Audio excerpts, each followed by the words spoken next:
घुप अंधेरे की रात, रेगिस्तानी इलाका, रात के तकरीबन 10 बजे का वक्त, तारीख 2 सितंबर। आग की लपटें उठ रही थी रेगिस्तान के इलाके में। बाड़मेर से तस्वीर आई, पता लगा ये आग कैसे दिख रही है ऐसे वीरान से इलाके में। तो जानकारी मिली कि एक प्लेन क्रैश हो गया है। आसपास के लोगों में कौतूहल का विषय बना कि आखिर ये प्लेन आया कहाँ से, कौन सा प्लेन है। फिर और जानकारी मिली तो पता लगा ये MiG-29 है। और क्या डिटेल आ रही है और ये क्रैश जब हुआ तो क्यों, ये तस्वीर खबर में हमारे साथी निखिल हैं जो इसकी और डिटेलिंग बताएंगे। रक्षा मामलों पे इनकी बहुत अच्छी पकड़ है। निखिल, पहले वो तस्वीर दिखा दीजिए, तब थोड़ा सा हम ये बता पाएंगे कि रात के 11 बजे हम ये वीडियो शूट कर रहे हैं तो क्यों ये ज़रूरी है दिखाना, ये खबर क्यों इम्पोर्टेंट है। देखिए, अभी ऐसा है कि दैनिक भास्कर से जुड़े पत्रकार हैं आदित्य तिवारी, उनके प्रोफाइल से मैं दिखा रहा हूँ क्योंकि ये वीडियोस आसपास के जो लोग हैं वहाँ बाड़मेर के उन्होंने बनाए हैं, है ना। तो वो जो स्थानीय लोगों से शायद मेरा मानना है उन तक भी पहुँचा होगा ये। तो ये इसमें जेट का आपको मलबा दिख रहा है जिसमें आग भी लगी हुई है। और इंडियन एयरफोर्स का भी से थोड़ी देर पहले एक ट्वीट भी आ गया है जिसमें उन्होंने कंफर्म किया है कि उत्तर लाई एयरबेस, आप जोधपुर से बाड़मेर जब जाएंगे बाय रोड तो शहर के बिल्कुल बाहर आपको एक बड़ा सा बेस दिखता है एयरफोर्स का, वही उत्तर लाई है जी। और वहाँ पे बहुत सारे स्क्वाड्रन्स तैनात रहते हैं क्योंकि वो पश्चिमी सीमा के करीब हैं। और एयरफोर्स लगातार वहाँ से जो कॉम्बैट एयर पेट्रोल कहते हैं, जो हवाई गश्त लगाती है वायुसेना, उसके लिए बहुत सारे ऑपरेशंस वहाँ से लॉन्च किए जाते हैं। तो हिंदुस्तान, तो ये जो है ये MiG-29 ही है। ये ज़्यादातर न्यूज़ सोर्सेस पे MiG-29 ही लिखा है। इंडियन एयरफोर्स ने अपने जो ट्विटर हैंडल पे सूचना दी है उसमें भी उन्होंने लिखा है MiG-29। एक ये नाइट रूटीन ट्रेनिंग थी या फिर वो कोई मार्च, मतलब जब पेट्रोलिंग थी? जी हाँ, देखिए एयरफोर्स में सबसे ज़्यादा जो फ्लाइंग होती है वो ट्रेनिंग की ही फ्लाइंग होती है, ट्रेनिंग और सर्टिफिकेशन की। एक तो जो हम कह रहे थे कॉम्बैट एयर पेट्रोल जिसको हम बोलते हैं, वो ऐसा ही है जैसे हमारे सेना के जवान LOC पे गश्त लगा रहे हैं, वो अपने कंधे बंदूक रख के वो चल के जाते हैं, उसी तरह हवा में भी गश्त लगाई जाती है। तो कुछ तो ये चलता है काम, और 24 घंटा हम अभी बात कर रहे हैं कोई जहाज़ हवा में होगा। दूसरा क्या है कि बहुत सारे पायलट्स सीख रहे हैं अलग अलग चरणों में। एक पायलट जो आया, जो फ्लाइंग ऑफिसर बना, फ्लाइट लेफ्टिनेंट बना, तो वहाँ उसने अपने किसी एक एयरक्राफ्ट टाइप पे उसने अभी फ्लाइंग शुरू की है। तो जब नए नए आए हैं तो हो सकता है कि किसी एक बेसिक टाइप पे शायद दिन में उड़ते हों, फिर नाइट फ्लाइंग के लिए ये होंगे, फिर वैली फ्लाइंग की माने 2 पहाड़ के बीच में कैसे उड़ना है, बारिश में कैसे उड़ना है, कभी आपको रात में किसी मिशन पे कोई पेलोड डिलीवर करना है, आपको इलेक्ट्रॉनिक वॉरफेयर के लिए जाना है। अलग अलग तरह के मिशन की ट्रेनिंग एयरफोर्स के अंदर ही होती रहती है। तो ज़्यादातर हम जो पायलट्स को उड़ते, वायुसेना की ज़्यादातर फ्लाइंग जो पीस टाइम में होती है वो ट्रेनिंग मिशन ही है। पायलट कुछ स्किल या तो सीख रहे हैं या तो अपना कोर्स वर्क पूरा हो गया है, जैसे एक निश्चित घंटे उनको वो काम करके दिखाना है अपने जेट में, और उसके बाद में फिर एक इंस्ट्रक्टर के साथ उड़ते हैं और वो सर्टिफाई हो जाते हैं। एक चीज़ मैं जानना चाहता हूँ, क्योंकि ये तस्वीर बाड़मेर से आई, हाँ, और एक आम नागरिक के होने के नाते जिसकी बहुत जानकारी इसमें नहीं है, वो बॉर्डर का इलाका है, इतना समझ में आता है, तो इसलिए थोड़ी सी कई सारे आशंका मन में आती है। और एक सवाल दूसरा इसी से जुड़ा हुआ कि पायलट जो उड़ा रहे थे या इनके साथ जो ट्रेनर, अगर ट्रेनी पायलट है तो कोई ट्रेनर भी रहा होगा, क्या है पूरी डिटेल थोड़ा सा इस पे?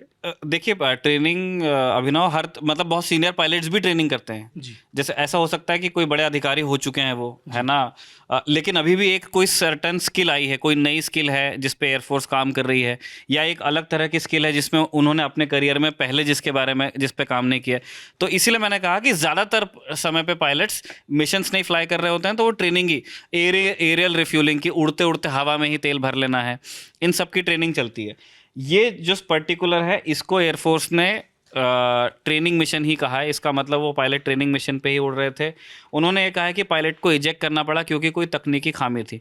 तो आप जैसे कह रहे हैं कि वो सीमावर्ती इलाका है, तो अगर ऐसी कोई बात होती, ये 2 देशों के बीच में मतलब इससे बड़ा कोई मतलब लड़ाई शुरू करने का कोई बहाना नहीं हो सकता कि आपने किसी का एयरक्राफ्ट गिरा दिया, जंग छिड़ जाती है। बिल्कुल बिल्कुल। तो ये ऐसा मानने के ऐसे कोई कारण नहीं है। एयरफोर्स ने लिखा है कि कोई तकनीकी दिक्कत थी और पायलट ने इजेक्ट करना समझा सही, मतलब वो सेफ है पायलट।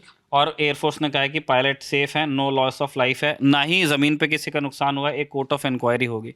ये मतलब एक एस्टैब्लिश प्रैक्टिस है। एयरफोर्स मतलब जेट तो कई करोड़ों और अरबों का होता है, लेकिन एयरफोर्स का पायलट सबसे महंगा होता है, क्योंकि जेट हम एक नया खरीदते, एक राफेल आपका गिरेगा, आप कुछ पैसे देके आप दूसरा पायलट को, जैसे अगर कोई 10 साल मतलब की सीनियरिटी के पायलट हैं, तो उस पायलट को बनाने में 10 ही साल और लगेंगे, और उसके बाद भी कोई गारंटी नहीं है कि वो वहाँ तक पहुँचेंगे। तो पायलट्स के पास ये अधिकार होता है कि जब उन्हें लगता है कि नहीं अब जीवन का खतरा है, तो वो देखते हैं कि इसमें अब लॉस कैसे मिनिमम होगा, भाई नीचे किसी का नुकसान ना हो, तो किसी खाली जगह पे जाकर के फिर वो इजेक्ट करते हैं और वो मशीन नीचे गिर जाती है। MiG-29 दुनिया के सबसे मतलब जो एविएशन पसंद करने वाले लोग हैं उनके पसंदीदा फाइटर जेट्स में से हैं। बड़ा सुंदर दिखता भी है, मैं एक गूगल करके मैं दिखा भी देता हूँ। बड़ा सुंदर दिखता है, 2 जेट्स होते हैं और बड़ा ताकतवर जेट है। अभी जब चीन के साथ में हमारी तनातनी हो गई 2020 में, तो MiG-29 की बहुत दिनों बाद वो चर्चा में लौटे हैं। MiG-29 को वहाँ तैनात किया क्योंकि MiG-29 बहुत प्लेन है जो सीधा उड़ सकते हैं, लेकिन MiG-29 का जो पावर टू वेट रेशियो है वो 1 से ज़्यादा है, तो चाहे तो वो पायलट ऐसा भी उड़ा सकता है। उस प्लेन में इतनी ताकत है कि अपना पूरे वजन से ज़्यादा उसमें ताकत है 2 इंजन्स में, तो इसलिए बहुत केपेबल है, कम हवा में उड़ सकता है। इसलिए हम जैसे MiG-21 है, तो बाद में इतने सारे क्रैशेस हुए कि कई सारे टिप्पणीकारों ने उसे फ्लाइंग कॉफिन का एक नाम दे दिया। आप जैसे सर्च करते हैं, हाँ। एक समय दिया ये, लेकिन MiG-29 क्रैश होने या इस तरीके से तकनीकी खामी से गिरने की सूचना या खबरें बहुत कम आती हैं। देखिए, MiG-29 एक बहुत डिपेंडेबल फाइटर जेट माना जाता है इंडियन एयरफोर्स का, और MiG-21 से जब हम तुलना कर रहे हैं तो मैं ये बता दूं आपको कि एक तो MiG-21 60 के दशक के प्लेन हैं, और जो MiG-29 है ये लेट 80s में अर्ली 80s है ना, तो 20-25 साल तो उनका देखिए कुछ ऐसा दिखता है ज़मीन पे जब खड़ा होता है। थोड़ा सा और अच्छा तस्वीर ढूंढते हैं, मैं खोज देता हूँ। तो एक तो MiG-21 और 29 में फ़र्क वही आ गया कि, और MiG-21 में एक ही इंजन होता है, एक छोटा प्लेन है, और एविएशन के जब सुपरसोनिक एविएशन चालू हुआ, हवा की आवाज़ की रफ्तार से भी तेज़ जेट्स जब बनने लगे, उनके शुरुआती प्लेन्स में आता है MiG-21 फ्रंट लाइन फाइटर्स जो बने उनमें। MiG-29 एक मैच्योर डिज़ाइन माना जाता है, एक बहुत बड़ा जेट है। MiG-29 की कैपेबिलिटीज़ इतनी अच्छी थी कि उसको कस्टमाइज़ किया गया कैरियर लैंडिंग के लिए।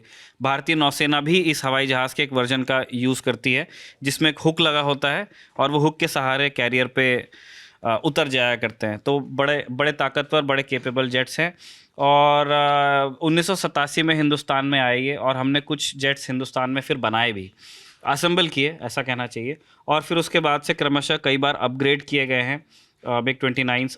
और इसकी जब वो पुराना ज़माना था, आजकल एयरफोर्स में, दुनिया भर की एयरफोर्स में चलता है काम कि एक स्टैंड ऑफ वेपन्स का ज़माना है कि आप हिंदुस्तान की हवाई सीमा में उड़ रहे हैं। आज हिंदुस्तान के पास भी इस तरह के प्लेन्स हैं कि जैसे हमें हमारे जो 2 पड़ोसी हैं जिनसे हमारे संबंध बहुत अच्छे हैं, वो उनके ऊपर जा करके हमें हमला करने की हम अपनी ज़मीन के ऊपर फ्लाई करके भी उनको अटैक कर सकते हैं। इतनी टेक्नोलॉजी एक ज़माने में नहीं थी। ये क्या?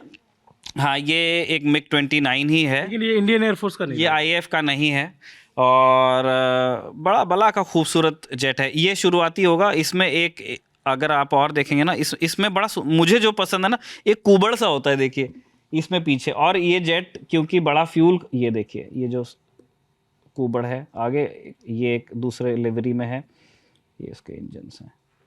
एनीवेज, ये उसका अंडर बेली है, आप देखिए 3 हार्ड पॉइंट यहाँ है, 3 हार्ड पॉइंट यहाँ है, और एक बड़ा सा आप या तो यहाँ पे फ्यूल कैरी कर लीजिए, या तो यहाँ पे भी एक कोई बड़ा मिसाइल लगा के ले जाइए, बड़ा फास्ट है। तो ये एयर सुपेरियॉरिटी तो आज स्टैंड ऑफ वेपन्स चलते हैं। एक ज़माना था जब हवाई लड़ाइयों का ज़माना था कि हवाई जहाज़ लड़ता था हवाई जहाज़ से बड़े क्लोज, मतलब जिसको हवा में हम हाथापाई कहेंगे, डॉग फाइट्स।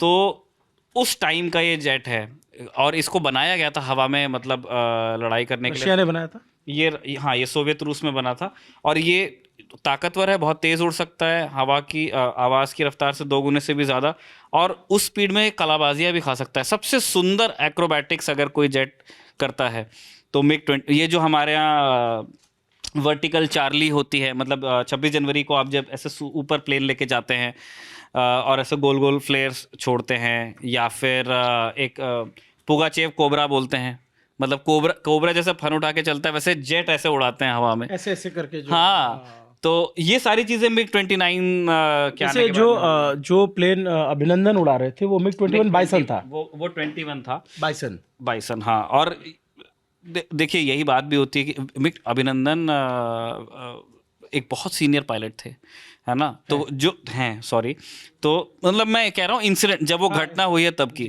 और वो एक बहुत बेसिक एयरक्राफ्ट उड़ा रहा था। तो जो ज़्यादा सीनियर पायलट्स होते हैं वो उन मशीन्स पर ही आपको दिखेंगे जिनको उड़ाने में ज़्यादा जिम्मेदारी की, क्योंकि वहाँ ये एक एडवांस जेट है MiG-21 की तुलना में, तो यहाँ बहुत सारा काम जेट खुद भी कर सकता है। MiG-21 में सब उनको खुद ही करना है।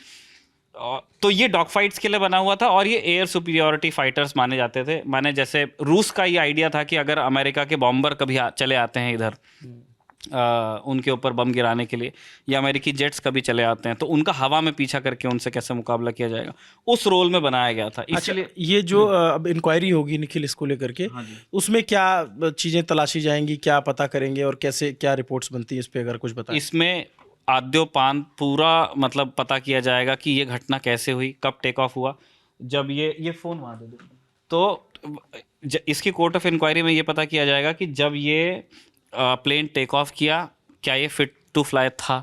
सबसे पहले वो यही चेक करेंगे, क्योंकि पायलट तो एक व्यक्ति हैं या दो पायलट्स अगर हैं, नीचे एक पूरी टीम होती है जो उस एयरक्राफ्ट को मेंटेन करती है, और नीचे कोई व्यक्ति रिटर्न में अपने दस्तखत के साथ सर्टिफाई करता है कि ये मशीन उड़ सकती है।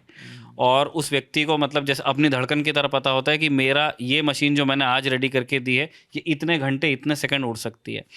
तो क्या उन्होंने अपना काम ठीक से किया था, ये पता किया जाएगा। उसके बाद में फिर ये पता किया जाएगा कि पायलट ने जिस तरह से मशीन को ऑपरेट किया, क्या उनसे जो एयरफोर्स की सिखलाई है, जो उनका SOP है, क्या उन्होंने ठीक से पालन किया था।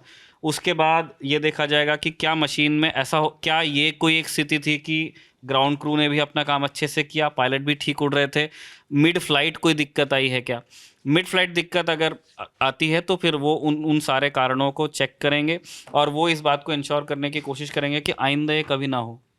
अच्छा, जैसे निखिल ये पायलट जब उसमें प्लेन में होते हैं अपने एयरक्राफ्ट में, तो उसमें बातचीत भी तो करते हैं एयर ट्रैफिक कंट्रोल से, जो वो सब रिकॉर्ड होता है सब, क्योंकि जब ये प्लेन गिरा होगा आई थिंक तो शायद मेडे जो कॉल दी जाती है कि हम क्रैश कर सकते हैं या इस तरीके से, ये सब चीज़ें तो रिकॉर्ड में होंगी। इसकी एक संभावना बिल्कुल बनती है। देखिए कांटेक्ट में रहते हैं, लेकिन जो पैसेंजर जेट है ना वो बहुत ऊंचा उड़ता है 10 किलोमीटर, तो उस वहाँ कुछ होगा तो वो तो बहुत बड़ी प्रॉब्लम है, क्योंकि सिविलियन लोग बैठे हुए हैं, लेकिन उस व्यक्ति के पास फिर नीचे आने के लिए टाइम भी ज़्यादा है। जो एयरफोर्स के पायलट्स हैं वो ज़मीन के काफ़ी करीब उड़ते हैं, क्योंकि वो इस बात की कोशिश उनकी रहती है कि जितना अनलेस उनके मिशन की रिक्वायरमेंट ही है कि उनको ऊपर उड़ना है, वो क्लोज रहना पसंद करते हैं ताकि कम से कम वो रडार के पकड़ में आएँ। तो कई बार एयरफोर्स के पायलट्स के पास में इतना टाइम होता नहीं है। मतलब मुझे नहीं पता इस पर्टिकुलर इंसिडेंट में उनकी क्या स्थिति थी, या वो कितनी ऊंचाई पे थे, किस स्पीड पे थे, ये सब आगे जाके पता चलेगा। लेकिन कई बार एयरफोर्स के पायलट्स के पास में 1 सेकंड आधा सेकंड टाइप का समय होता है ये डिसाइड करने के लिए कि मुझे अभी क्या करना है। तो अगर जब उनके लिए ये पॉसिबल होता है कि वो इमरजेंसी कम्युनिकेट कर दें, तो वो कम्युनिकेट करते हैं और उनको ग्राउंड क्रू मदद करता है डिसीजन मेकिंग में। अगर ऐसा नहीं होता है तभी भी वो अधिकृत होते हैं, उसके लिए एक ऑफिसर हैं, और वो भी अपने आप में इतनी सारी ट्रेनिंग वगैरह के साथ में उनके अपने राइट्स हैं, वो वहाँ मशीन में बैठ के भी डिसाइड कर सकते हैं। तो ये तो सब इंक्वायरी में सामने आएगा। चलिए, हमारी नज़र बनी रहेगी इस खबर पे। रात का वक्त और इस तरह की वीडियो आना, इसमें दो तरह की खबरें हैं कि एक माल का नुकसान हुआ है लेकिन जान का नुकसान नहीं हुआ है। कौन पायलट उड़ा रहे थे, कब क्या कैसे टेक ऑफ हुआ, जिसकी बात हम डिटेलिंग की कर रहे थे, वो डिटेलिंग आएगी तो हम उसको भी आप तक लाने की कोशिश करेंगे। नमस्ते, मेरा नाम अभिनव पांडे, मेरे साथी निखिल वाट आपको सारी जानकारी दे रहे थे। देखते रहे दी ललन टॉप। शुक्रिया।